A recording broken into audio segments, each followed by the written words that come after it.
Alrighty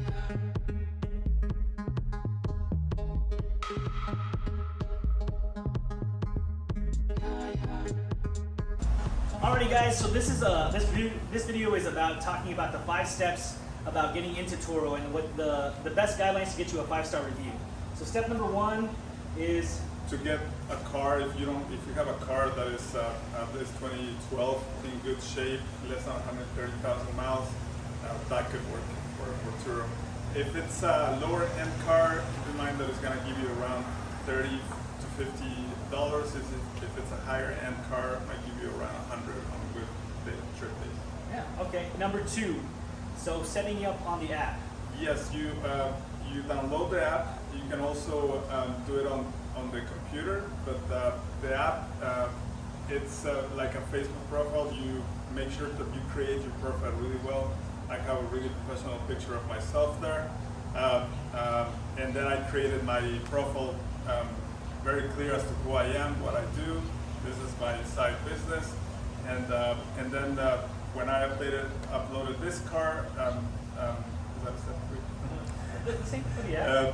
Then I made sure that the pictures on the car look really good, a lot of light, good background, and then a really good description of the car, really good. Why do you like the car? Why are you putting it here? Come try my car. It's really, really good. It's in really good shape. Is that really what's gonna sell the car? Yeah. So number 3 you said was about accommodating people. Yes. When you get into this, yes, it's a side business.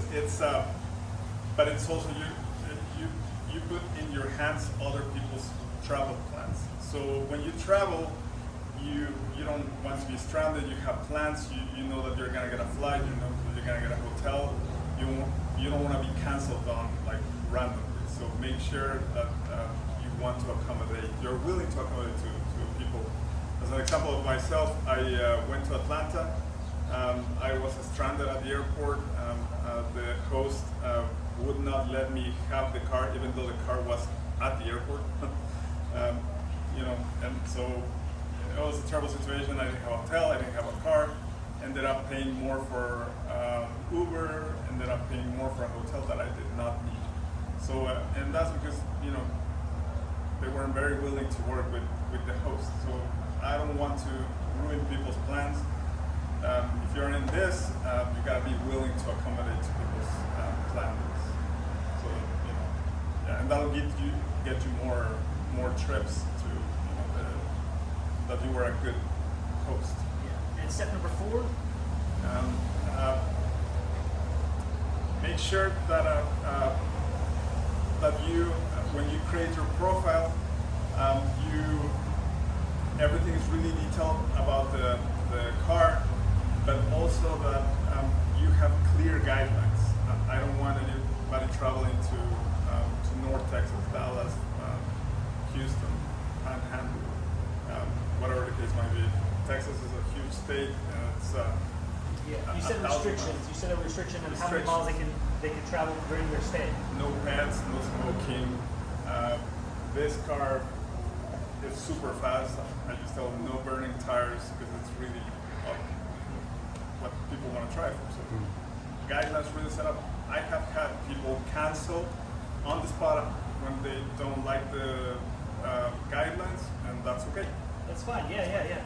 So when I come pick up the car, if I'm renting from you, you want to take 80 pictures. You want to make sure that the tires are filled. There's no scuffles on the rims. Yes. There's nothing like noticeable. And that person also has to get their own pictures and take.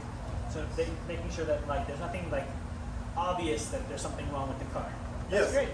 Yes, you want to make sure that you document how you're handing off the car. So I take 3 different angles of the same car part. Like I'll take one from the front all the way to the bottom and how it looks from the top, all around. And then pictures of the inside, of the roof of the car, of the trunk. Might be a little exaggerated, but I open the hood and take pictures of the engine because I've heard some horror stories that something happens in the engine and it was like that. Or the Cadillac converter or something, someone taking them out or something. Yeah, some part. So you want to make sure that you have documentation because that's gonna be the way how Turo is gonna reimburse you if should anything happen On your insurance plan, yeah. on their insurance plan. Yes. Yeah, on your insurance plan and what you choose from the rate.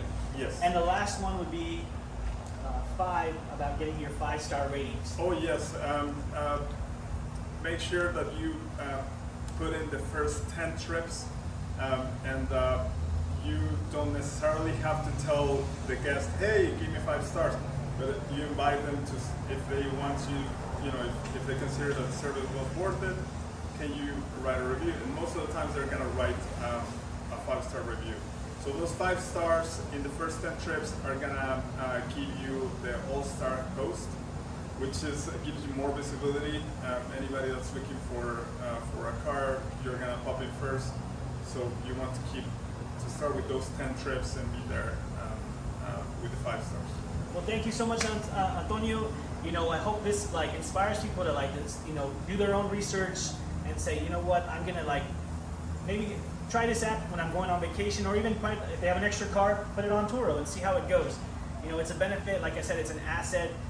Your car can be an asset if you know how to manage that. So thank you so much, guys. Make sure to like and subscribe, and have a great day. Thank you.